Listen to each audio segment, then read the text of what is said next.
Welcome to the Los Angeles Tribune page. Here you will find original news programming, exclusive digital events, and shows that are directly from the community. At the Los Angeles Tribune, we believe in giving a voice to the voiceless. We are proud to be the only national brand to empower everyday people to make a difference. Since 1886, our reputation has been built on truth and responsibility. Thank you for watching and making a difference. For general inquiries, contact today. Thank you on behalf of the Los Angeles Tribune team.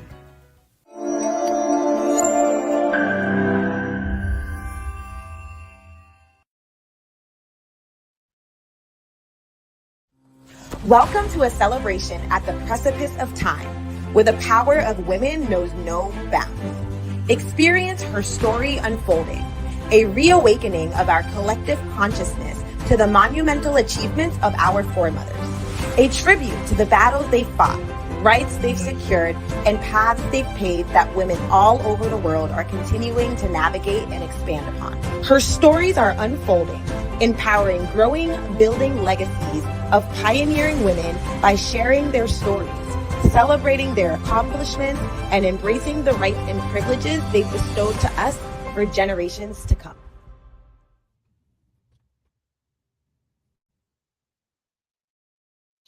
Welcome to another segment of Her Story Unfolding. Today is a very exciting and a very special honoring, because today we're honoring someone who has worked in the special education segment of our society for over 30 years. And as with many other women, this woman has pivoted many times in the service of our family. How many of us women have changed careers, pivoted because there was a special need in our family? You know, our person that we are honoring today exactly has that story. What a beautiful story of both, resilience and sacrifice and love and service all together, really combined in the life of one powerful woman. Nola Magnus is who we'll be honoring today. She's a special educator who has been educating, advocating for over 30 years, but she didn't start there. She started as, with a career in finance, coming from Haiti, going to United States for college, starting in finance, and then in finance she was working as a trust officer in the Global Institutional Trust Department, where she traveled globally, both locally and globally around the world. She is a single mom of two. And one of her kids, the son, was born with hydrocephalus and oversized adenoids, which, as many women have pivoted in the past, led Nola to choose a different career from finance to special education.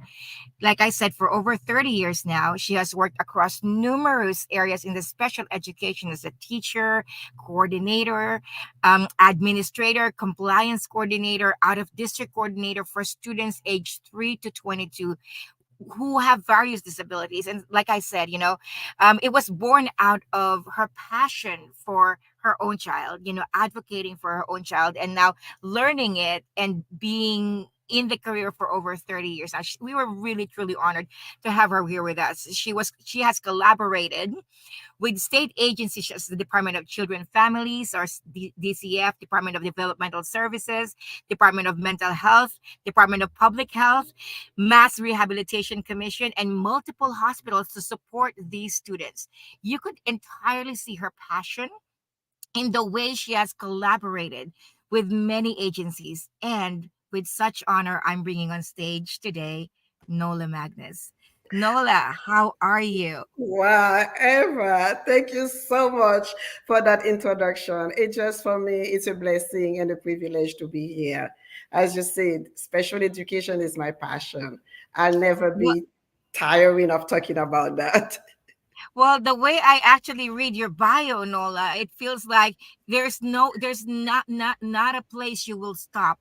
Like you would literally knock on doors, open doors, find doors, create doors, to be able to really find what one special child needs. That's kind of like what I see in your bio. So I see so much passion, and I see so much dedication and commitment to the way your bio reads is like, I it's not even a job. No, It sounds like it's it's my a mission. It's my mission, my mission. purpose. It's my purpose on Absolutely. earth. Yes, it Purpose is. and mission. And this is beautiful, because this is what a beautiful discussion. It started with what we would say almost a tragedy for every mom, right? To to bring to to childbirth, a child with a special need. And yet to you turned it into a mission, a passion, and your purpose. What was your journey like, Nola, from discovering that your child has a special need to making that decision and transition from finance to where you found your calling? What was that like for you? God has many, many ways to reach you. And I was in finance. I came here, I was in finance. I was doing well in finance. And I remember right before we decided to have a baby, my husband and I, we went to Europe. We did backpack for a month. And because we knew that after we start having children, life was going to be very difficult. And everything was like great. And at 6 months, when my baby was not moving, so I went to the hospital for a sono. That was a long time ago, 34 years ago. So this is when I discovered that the baby was lethargic. And the baby was lethargic because they said that it's going to be a hydrocephalus baby. And I was like, what's that? They said he had water in his brain. And the doctor kind of like described to me all the hurdles I'm going to have if I decide to keep on going. And everybody I remember at that time was going crazy. What is that? And, coming from Haiti, I did not know exactly what special needs are. I thought that if you're happy, if you're healthy, you're going to have a healthy baby.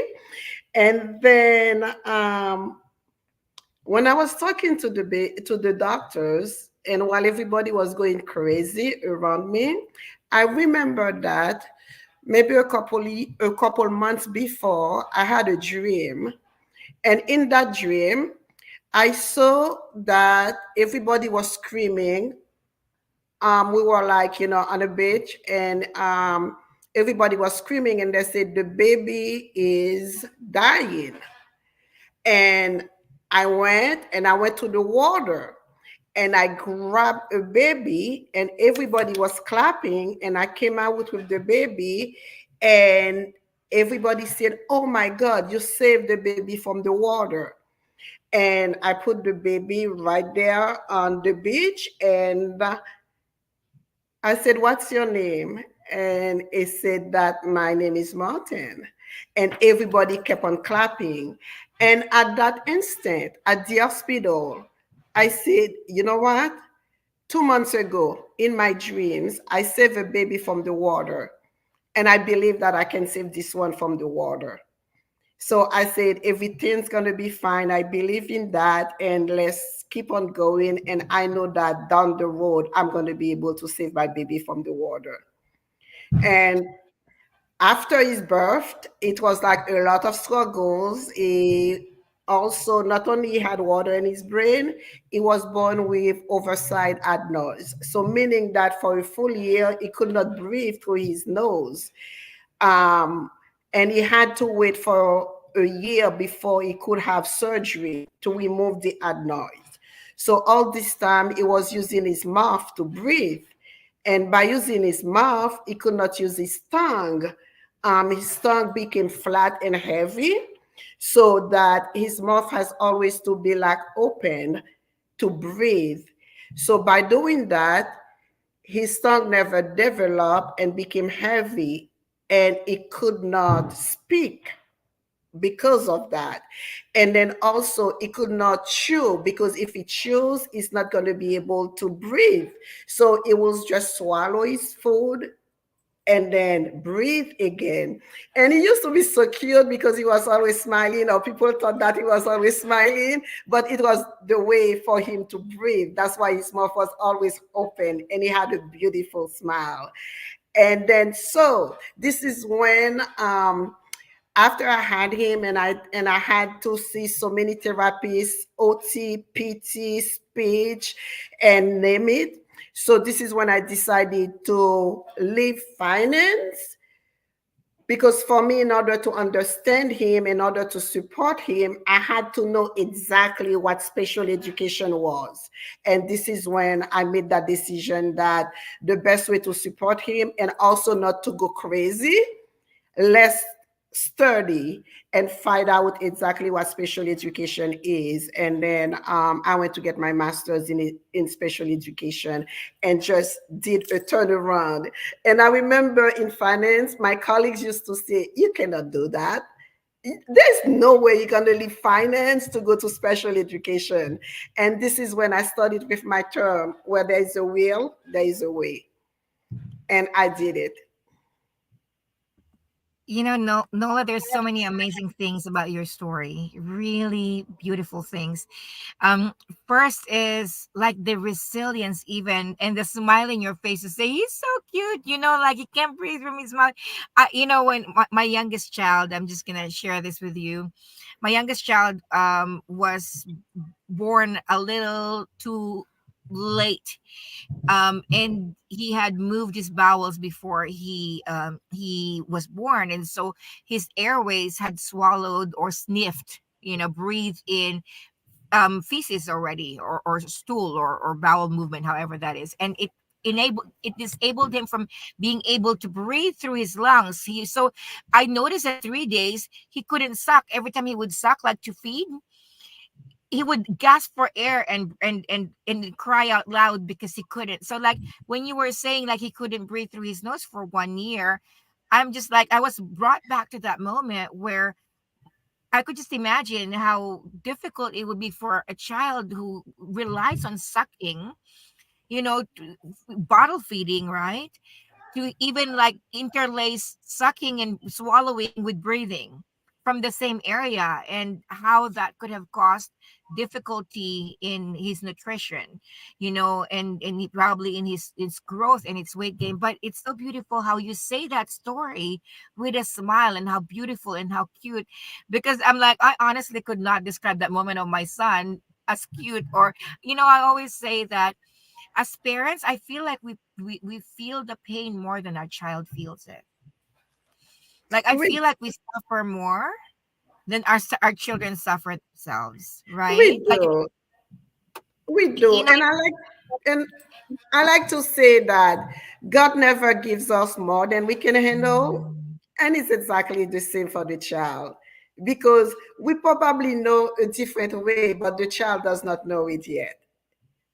So yeah. they have their own way to compensate for everything.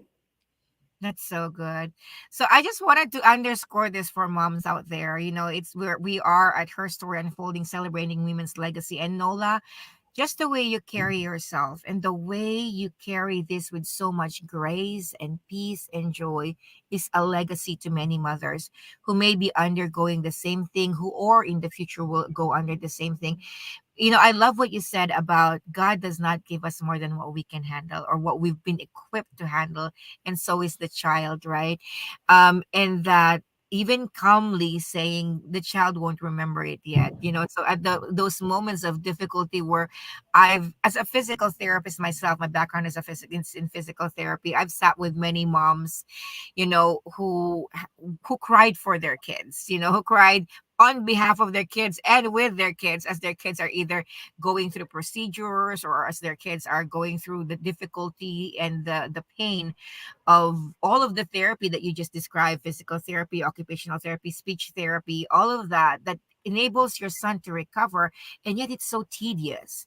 And for you to say that part of the story with a smile and with the joy, it really tells me that this is your life's calling, and the message. I mean, this is such a legacy that we get to see. We will call this the Nola Magnus legacy, the grace to walk this journey with a special child and special with special needs, and the difficulty that goes with it, with a smile and with the grace.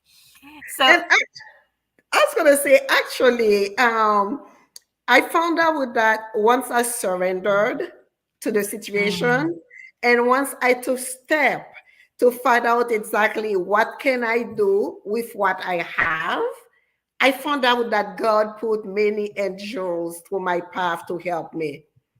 I mean, I really cannot explain it, but it's like God was telling me, you came to earth for this.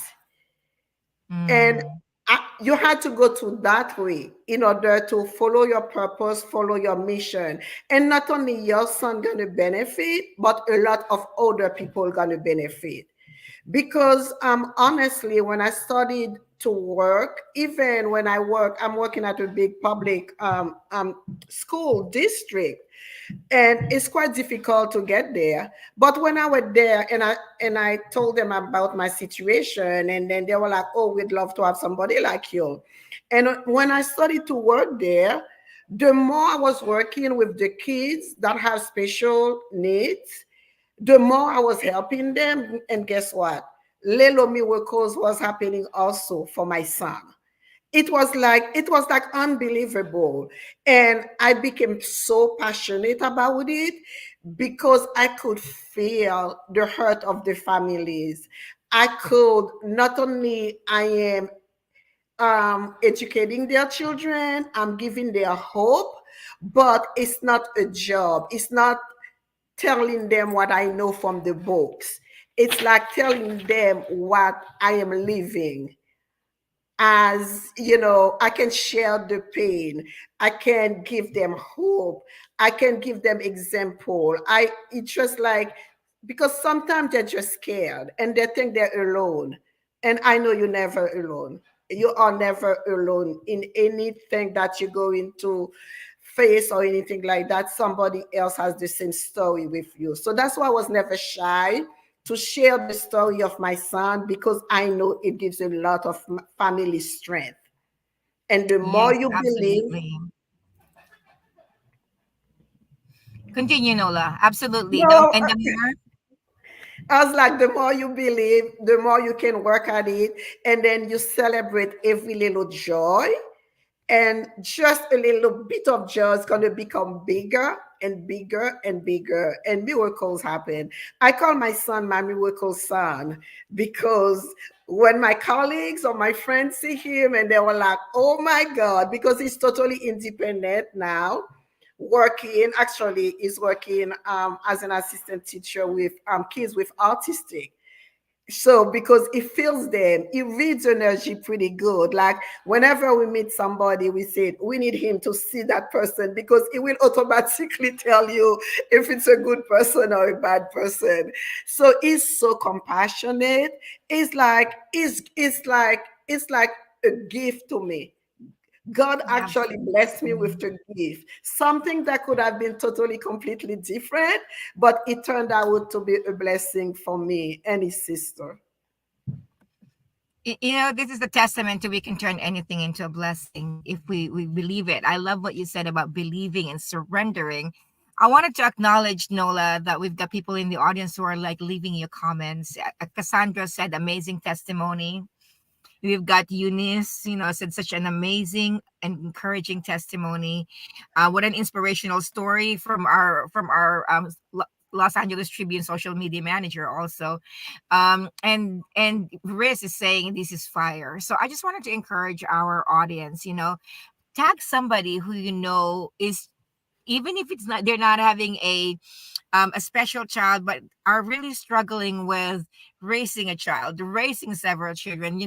I love how you tell your story of being a mom for a special education, changing your career with such smile and joy that permeates across the screen, Nola, because I also know of different moms who just by taking care of normal kids and regular kids, right, are feel like they're about to pull their hairs. And not to say it's less than, but I would want to be able to take from your inspiration on how you surrender and you find peace and you find provisions, like you said, realizing that you're never alone, that God has placed angels, that God has placed support in you.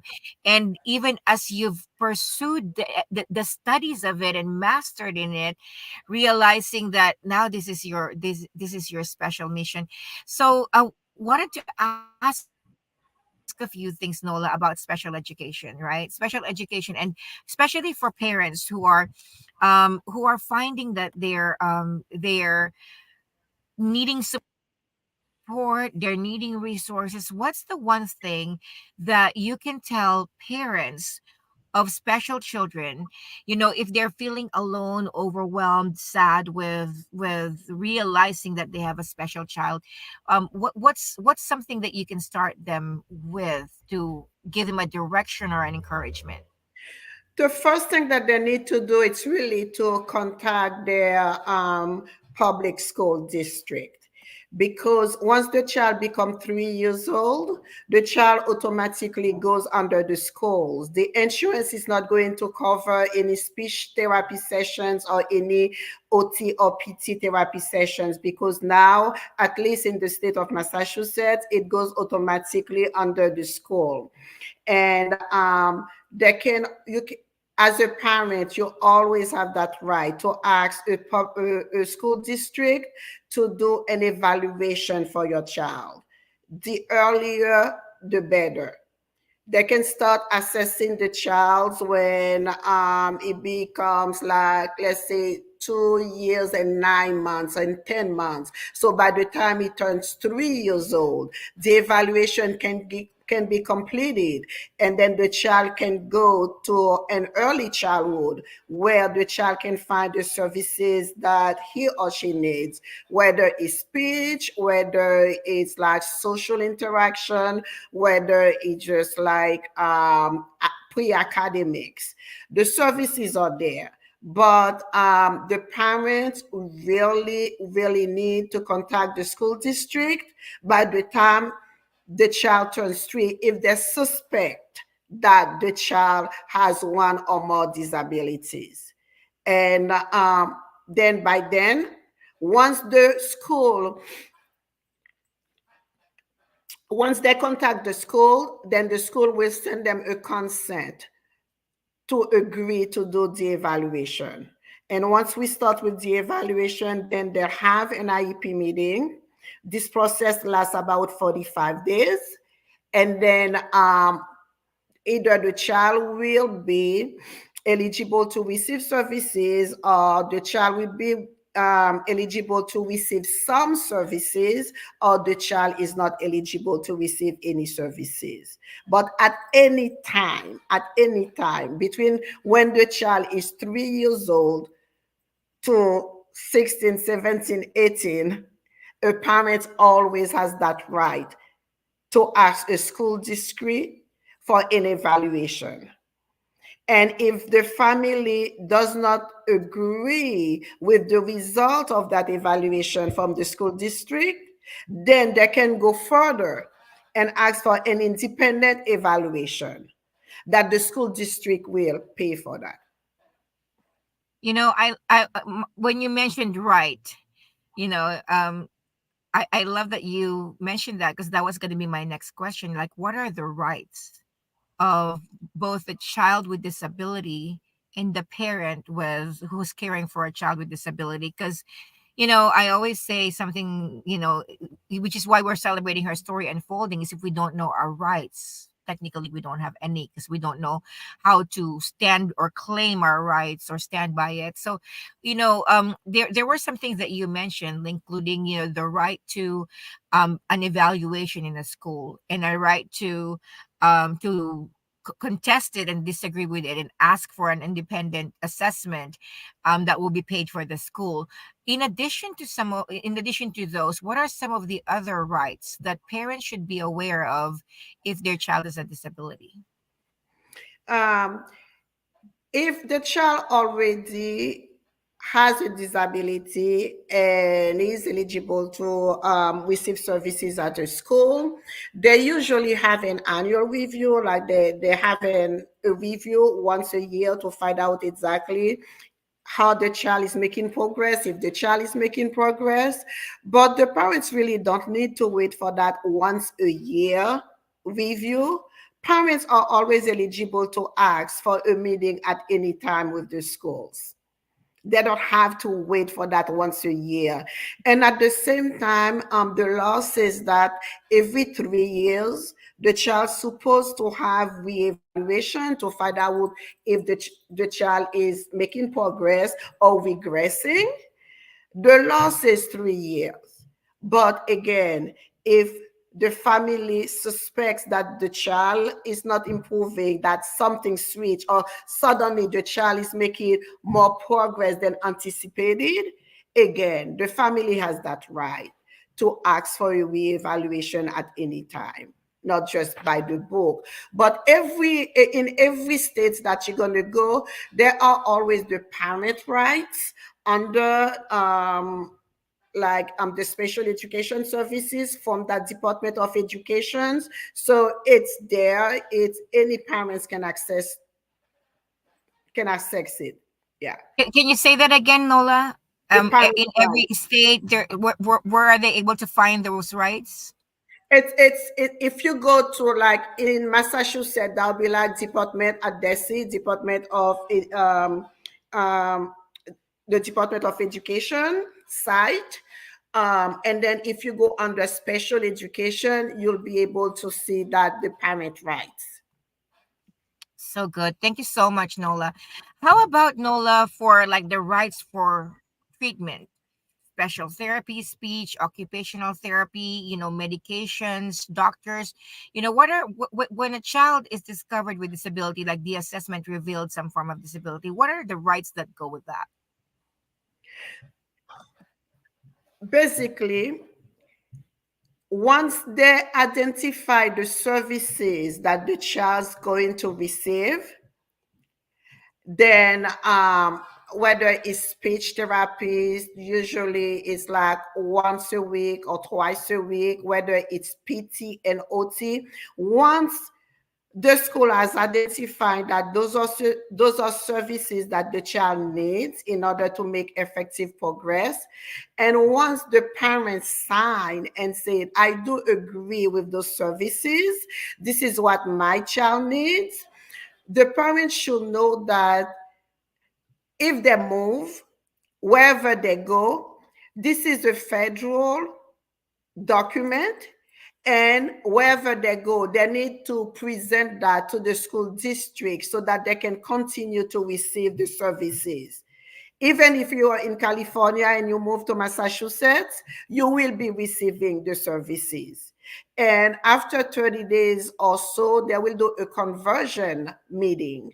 And then they will probably adjust the services, but the child or the student still entitled to what services it needs in order to make effective progress. Remember that special education is federal, it's not state. So you move with your services, you contract the school district to have them as soon as possible. There are some modifications between the states, but once you're entitled, you are entitled. So good. So thank you so much for those information, Nola, because what I'm hearing from what you're saying is that even when parents find themselves in this devastating situation where they realize that they have a child with disability, learning disability, physical disability, or other disabilities, that there are resources available for them, that literally they're not alone, and the school district is what would get them through those resources and services. Am I hearing that right, Nola? Yes, yes, definitely. You go to your district first. Whether you are in private school or in public school, you contact your district. So good. So Nola, I have this question just because I had a friend who personally had the situation. You know how some parents just don't want to accept that their children has disability. Yeah. And I had a friend who really who went through that literally because the school district was diagnosing their child, her child, as with a disability, learning disability, delay and such, and she wasn't willing to accept it, and she wanted him to be in regular education, in normal education versus special education. What's Is there a myth to that? What's the difference? Is there really a benefit to fighting for children to be in regular education versus special education? Is special education considered less than, or is there less attention, or is there more challenges? Do you need to get a glass of water, Nola? Go ahead and get a glass of water. I got it. I got it.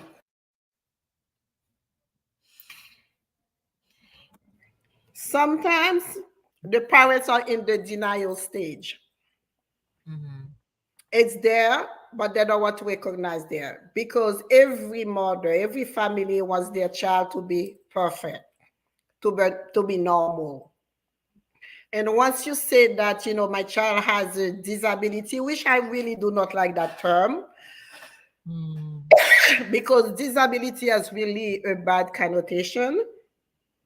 So once you start telling the family that your child has a disability, automatically the parent become on the defensive. No, my child is normal. My child can learn. My child can do this and my child can do that. Um, sorry. So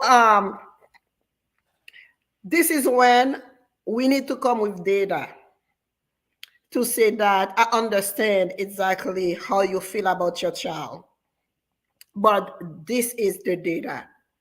This is how your child should be performing. This is what it is or she's performing right now.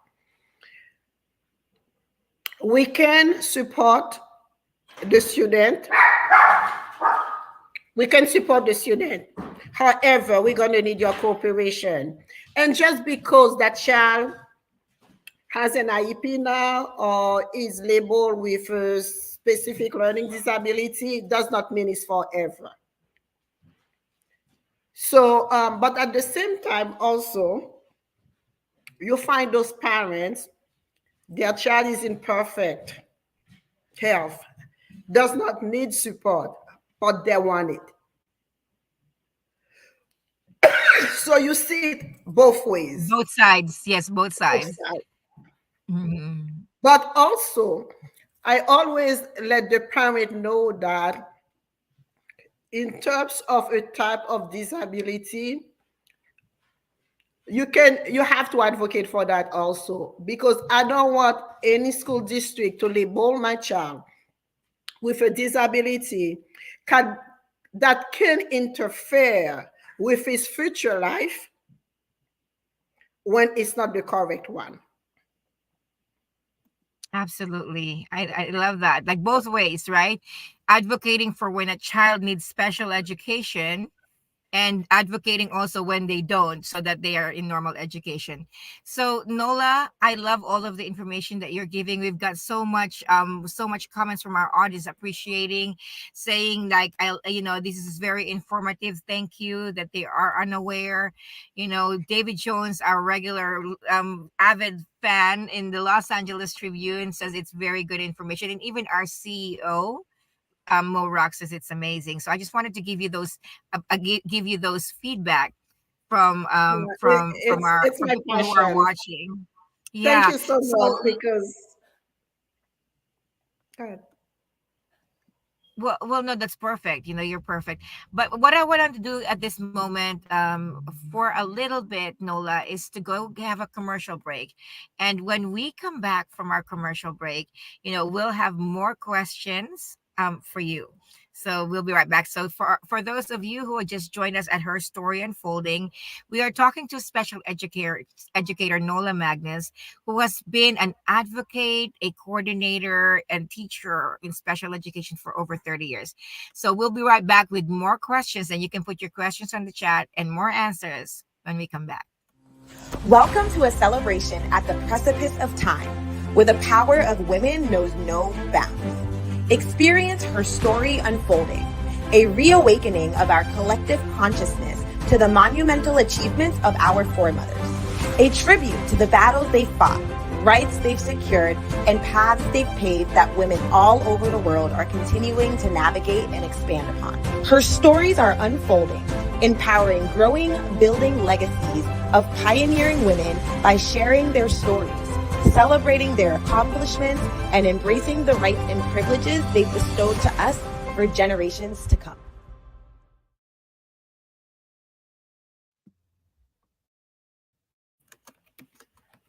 And we are back at Her Story Unfolding, honoring women's legacy, past, present, and future, with Nola Magnus, a special educator for over 30 years, who have transformed from being in the successful finance, trust developer, I believe that's development, trust coordinator, to learning and mastering special education because of her own child's special needs.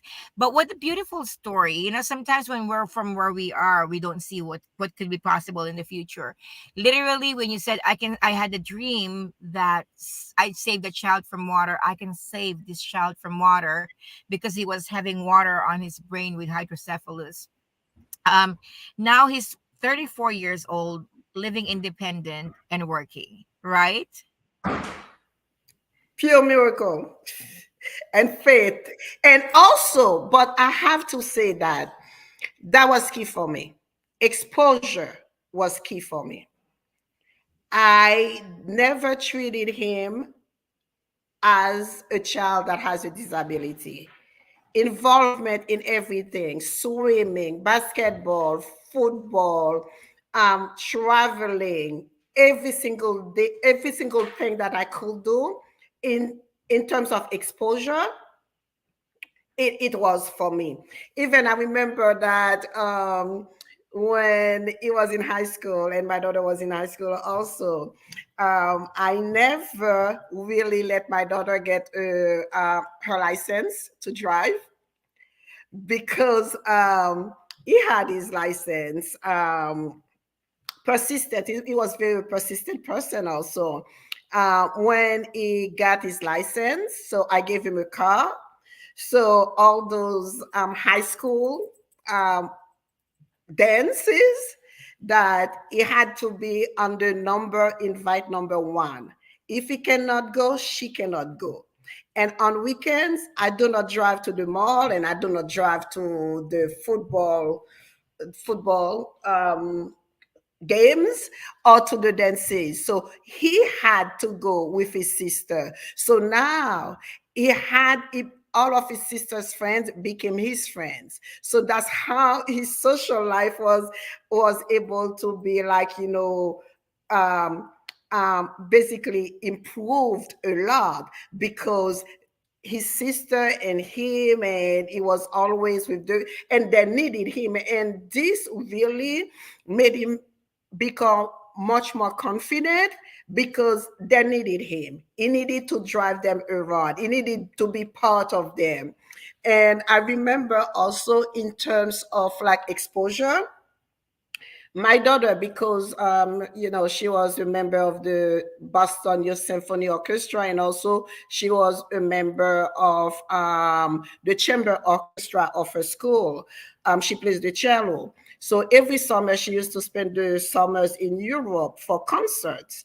So seeing that, one day I said, let's do a solo trip in Europe. So I took him, just him and I, and we went to Europe.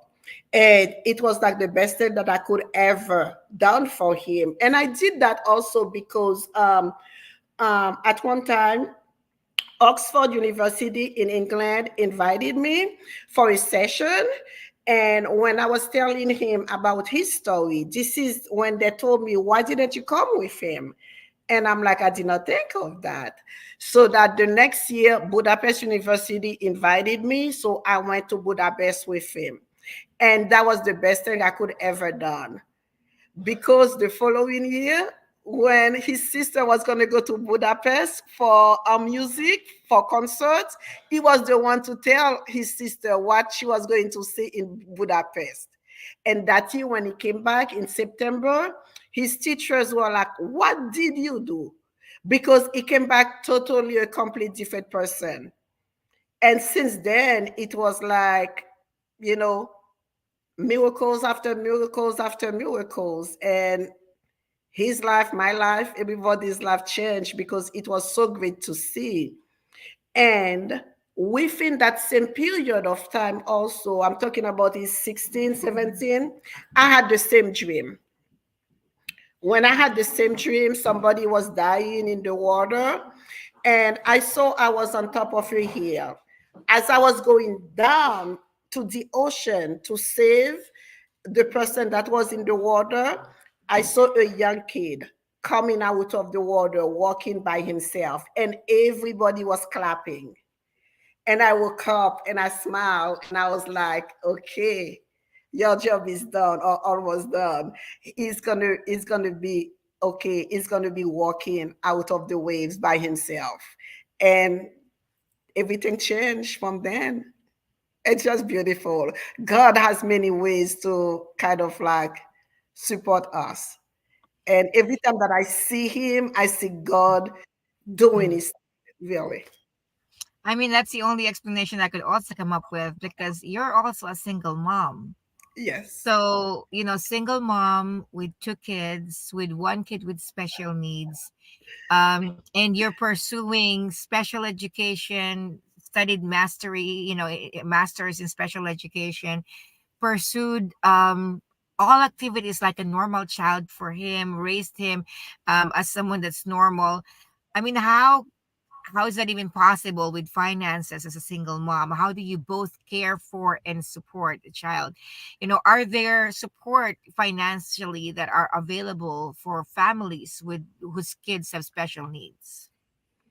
There are some support in terms of like SSI, Social Security for disabilities, but your income has to be very low in order to do it, in order to be, eligible for that. But for me, I guess I was like, I believe that once you surrender and you accept your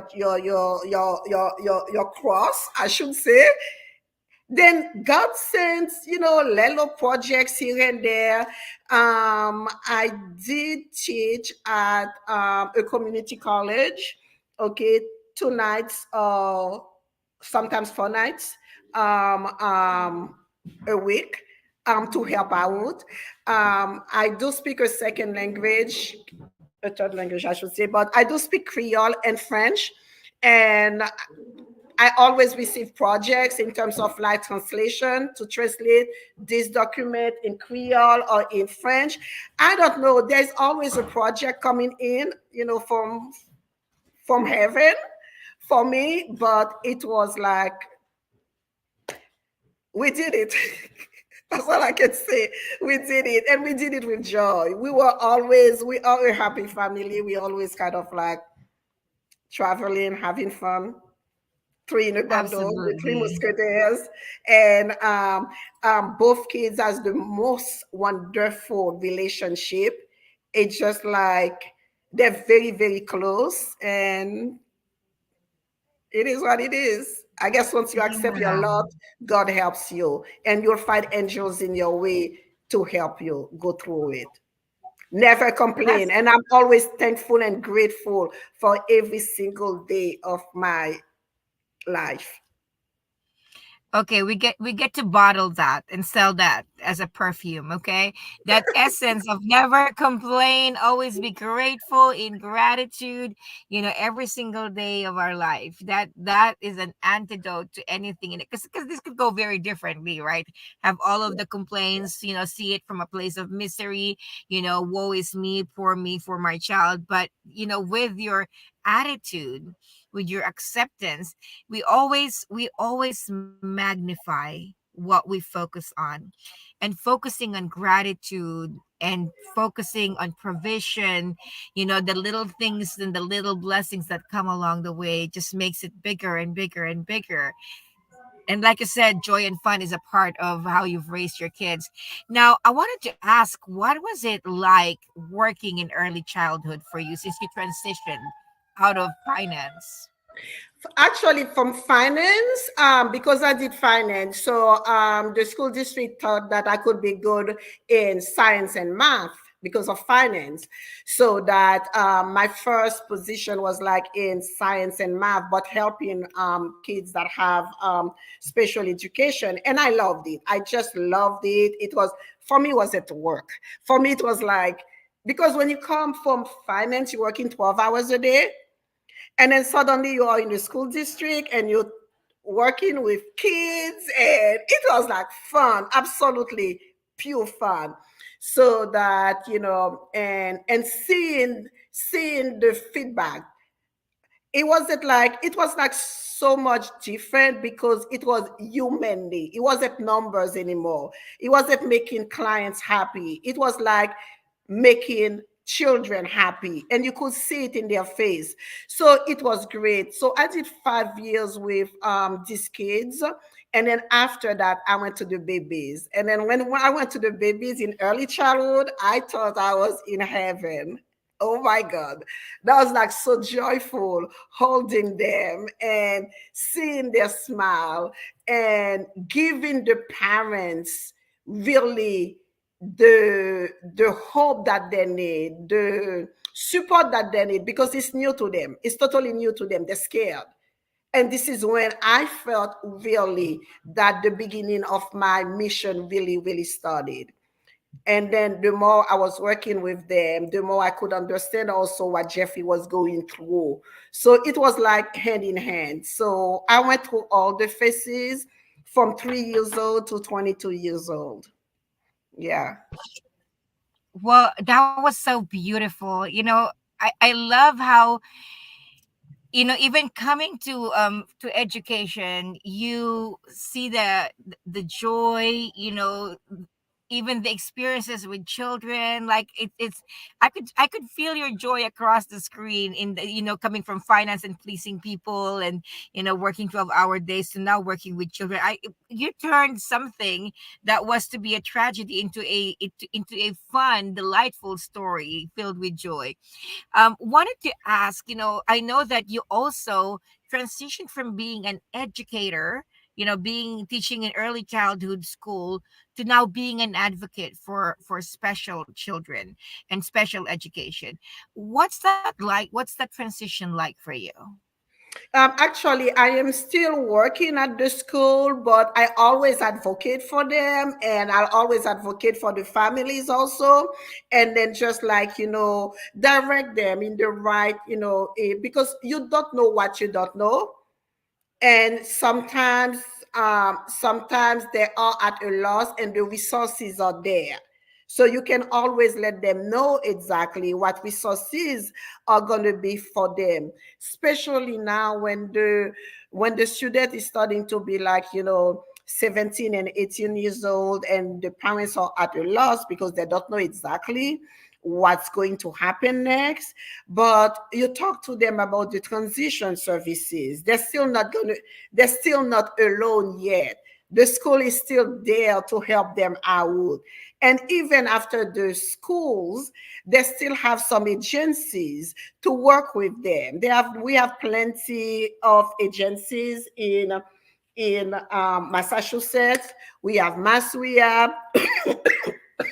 sorry, we have Mass Rehab, which is Rehabilitation Commission, and DDS, the Department of Developmental Services. We have DCF. We have DMH, Department of Mental Health, to give them services. We have DPH, Department of Public Health. There are like so many agencies out there that the family should never feel alone. We have the Federation of Children here in Massachusetts that asks, never be ashamed, never be quiet, never be shy. Talk about what your needs are. Talk about what your children needs are. By talking, you're going to find answers. Never be afraid. I always tell them it's nothing to be shameful about. It's not your fault. It's not something that you did. You know, things happen. And in most of those kids, you're gonna find gifts that you never expected. Can I tell you a story, a funny story? Of course, I would love to hear this story. I Gifts tell that that you never expected. Absolutely. I tell that to everybody. One time, my parents were sick. My dad had surgery, brain surgery, and then they came to stay with me at my house for a year. When they came, my son was like, "Mom, is that how it goes? When your parents are old, they come back and live with their children?" I said, "Yes, sometimes we do that." And then he said, "When you old and you sick, you're going to be living with your daughter, because I know she's going to have a big mansion and this and that." And I said, "Are you crazy? I will never go live with my daughter. I'll live with you because you're compassionate. Every day you come to my room, Mommy, how you doing? You know, when I'm sad, when I'm happy, you're always trying to bring me something. You take such good care of me." I said, "My daughter will be too busy doing her thing. She will not have time to know when I'm sad or happy." And then he looked at me. That was his senior year of high school. He looked at me. He was like, "Oh, okay, Mommy, we'll do that. But make sure that she sent the checks." And I was like, "Yes, she will. She will not. She'll have no problem sending those. But you are such a great person. You feel me. So definitely I'm going to be living with you, not with her." That is so funny. As a mother, we plan for our children's future sometimes. That was what I was going to ask you next. Like, um, how do you advocate for parents to have a plan for their children's future despite their challenges and barriers and disabilities? How do you advocate for that? Number one, you have to find out exactly if the child can be on his own. So before the child gets to 18, you need to fill out guardianship. Because in this country, whether the child can speak or cannot speak, can think, cannot think, as long as the child is 18 years old, the child is an adult. And the child can sign and do whatever he needs because it's an adult. They will not even they will not even care about the disabilities that the child has. 18 years old, you lose your rights as a parent. So I always advise the family, number one, if you think that your child is not going to be independent enough, by the time the child turns 17, start filing for guardianship because it takes a while to have it done. And if not, if you can, have a trust, have a trustee. Okay, your child, somebody can just be, taking care of your child. If the child is probably good but not good with money, okay, there are different ways for you to basically control the money that goes to your child and to make sure that your child is always financially okay. And also, once the child is 18, the child will no longer be under your income tax or your annual income, I should say. So the child can be on his annual income. So based on his annual income, try to apply for everything that you can, like for housing, for SSI, if the income is not going to be too high, every support that there are out there, because the income of the child is going to be lower than yours. So just try to go for those services. And never be ashamed to do that. It's just a support like any other support. Yeah. I love that you emphasize and never being ashamed. Yeah. Right, because a lot of times that's what limits Yes. parents is being ashamed, and to advocate for a child, for a future of their child. I loved how you modeled that, and this is how you can this is how I see you can powerfully really advocate for others, because you're speaking from, like how you said it, you walked it, you Mm-hmm. experienced it, and I love that the hope that you can give families, because your child is now independent and normal, that it's not permanent. I used to tell my patients all the time with such certainty, I'm not even pulling their leg. This is temporary. As a physical therapist, my background is in physical therapy. This is temporary because I've seen it over and over again. This is temporary. Sometimes people think like this is the end. This is devastating. This is a Do catastrophe. not focus on that. Do not focus on that. That's the key. Do not, I mean, there's like so many other gifts that you can concentrate on. So do not concentrate on that little thing. That's not the child. And also, I always tell the parents when they come to a meeting, and I'm like, you're looking at that psychological evaluation. Okay, you may say that this is not your child, and believe me, it may not be your child, because this is just a window of your child. This is not the whole child. This is just a window, but we have to do that because we need data in order to support you. So this is it, but do not concentrate and look at that report and say, oh my God, this is my child. No, this is not your child. Your child is much bigger than that. Nola, what you said is very powerful. And I want to invite you to give us a closing remarks, for parents out there. I love how you said that, this is, do not concentrate on certain things and focus on certain things. So I'd love to give you just the stage fully and speak to that woman who may be going through, and we'd love our audience to share it, to, moms who are going through some of these challenges of taking care of a special child. What would you tell that woman? What would you tell, that mom who's walking the path that you walked 30 years ago, 25 years ago?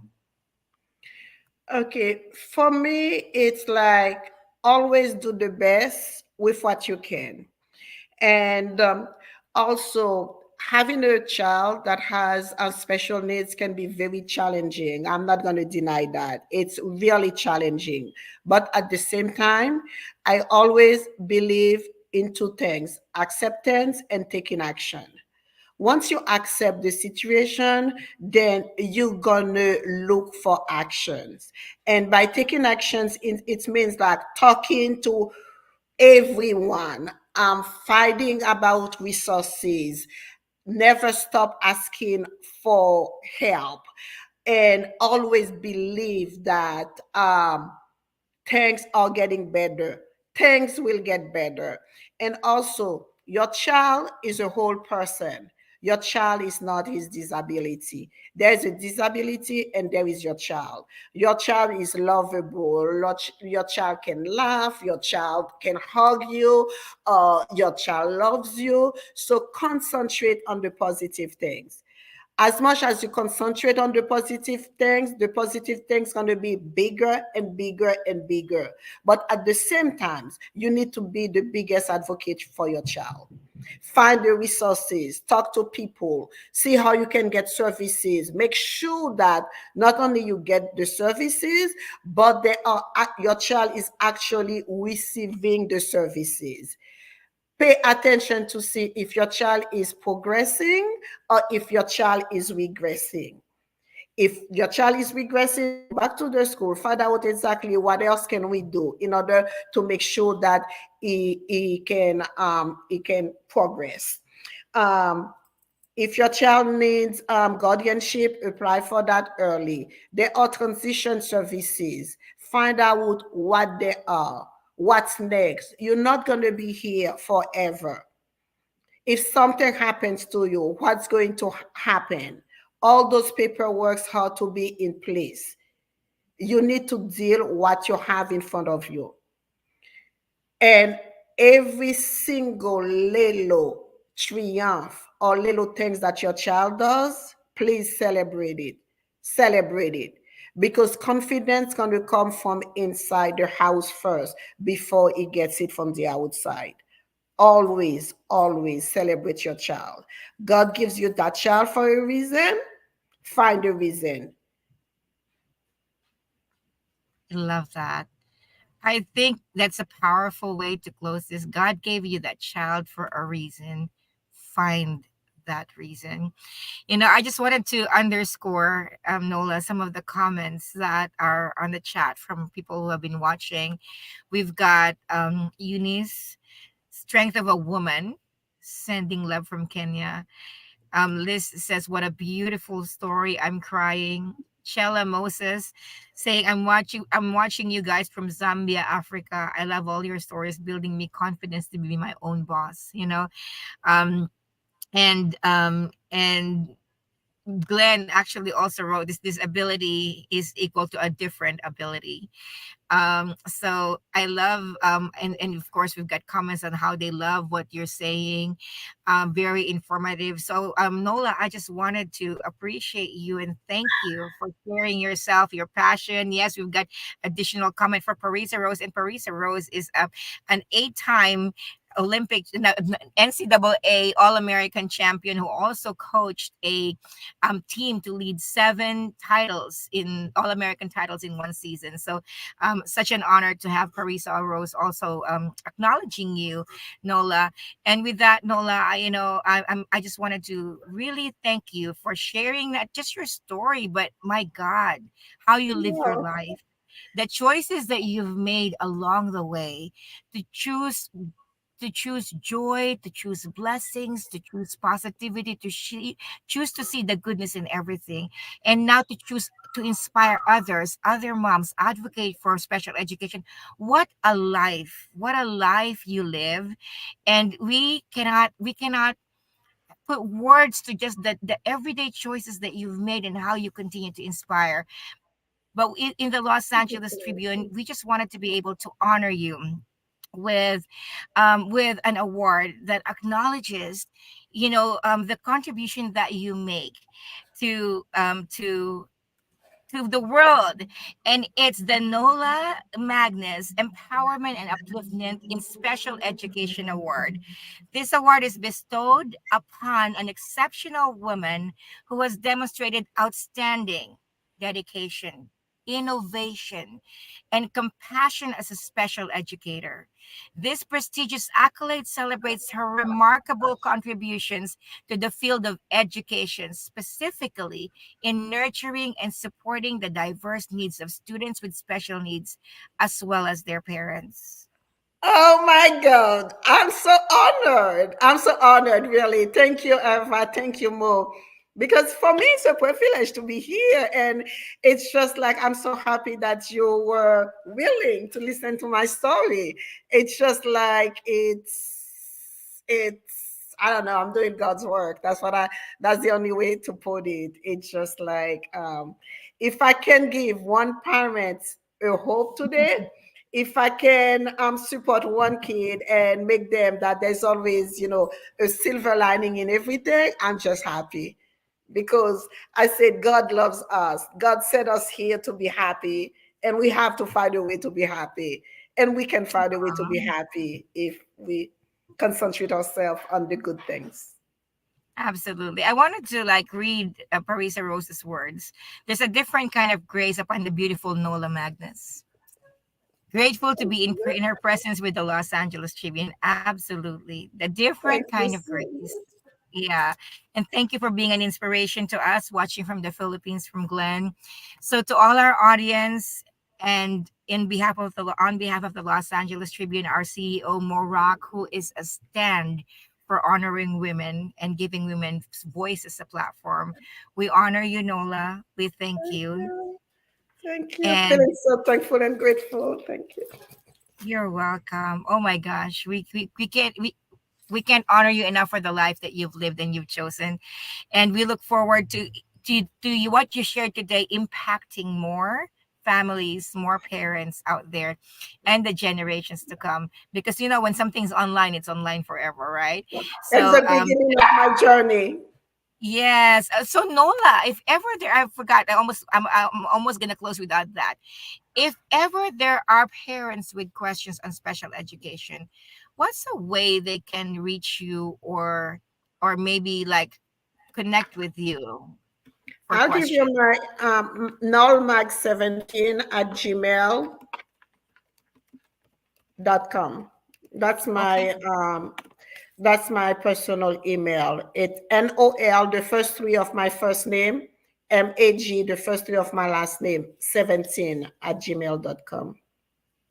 Yeah. So in closing, I just wanted to be able to give this resource. We always want to be able to give resource to our audiences.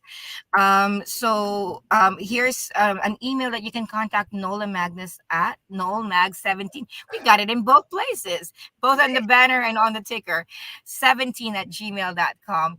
And to all our audience, tag somebody, share this, comment, even when you're watching this on recording. And we'd love to get a message like this, even to the further ends of the world, to be able to support those who are, having the blessing and the purpose and the mission of having a special child. Nola, thank you so much. Have And that an special child can be a blessing. You never know. absolute blessing. Yeah. Thank you so much. Thank you. Welcome to a celebration at the precipice of time, where the power of women knows no bounds.